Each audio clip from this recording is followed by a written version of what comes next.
ஒரு தீவு மரத்துல 100 பொம்மைகளை கட்டி தொங்க விட்டுருந்தாங்க. இது ஹாரர் படம்லாம் கிடையாது. இது தெரிஞ்சுக்கிறதுக்கு முன்னாடி என்ன ஒரு ஃபாலோ அண்ட் சப்ஸ்கிரைப் பண்ணிட்டு இந்த வீடியோக்கு ஒரு லைக் பண்ணிருங்க. இந்த தீவு பேரு தான் பொம்மைகள் தீவு. த ஐலாண்ட் ஆஃப் டால்ஸ்ன்னு சொல்றாங்க. இது மெக்சிகோல இருக்கு. இந்த தீவோட கதை இன்னும் பயங்கரமா இருக்கும். அதாவது ரொம்ப வருஷத்துக்கு முன்னாடி ஜான் ஜூலியன்னு சொல்லிட்டு ஒருத்தர் தீவுல தனியா வாழ்ந்துட்டு இருந்தாரு.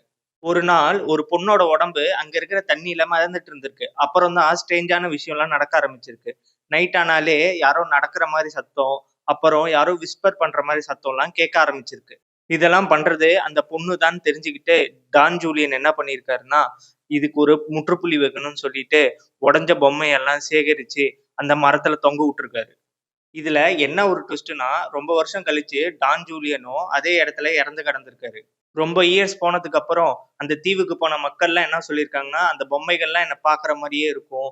அதுக்கப்புறம் நைட் ஆனா அந்த பொம்மைகள் அசையும். அப்புறம் விஸ்பரிங் சவுண்ட் வரும். அப்புறம் யாரோ வாக் பண்ற மாரி சவுண்ட்லாம் வரும்னு சொல்லியிருக்காங்க. இன்னைக்குமே இந்த தீவு உலகத்திலேயே ரொம்ப பயங்கரமான இடத்துல ஒண்ணு. உங்களுக்கு இந்த வீடியோ புடிச்சிருந்துச்சுன்னா, என்ன ஒரு லைக் பண்ணிட்டு சப்ஸ்கிரைப் பண்ணி வச்சுக்கோங்க. அப்புறம் இதுக்கு ஃபுல் வீடியோ வேணும்னா, கமெண்ட்ல ஃபுல் வீடியோன்னு கமெண்ட் பண்ணுங்க. நான் கூடிய சீக்கிரத்துல போடுறேன். நாளைக்கு ஒரு வீடியோவோட பார்க்கலாம். பாய்.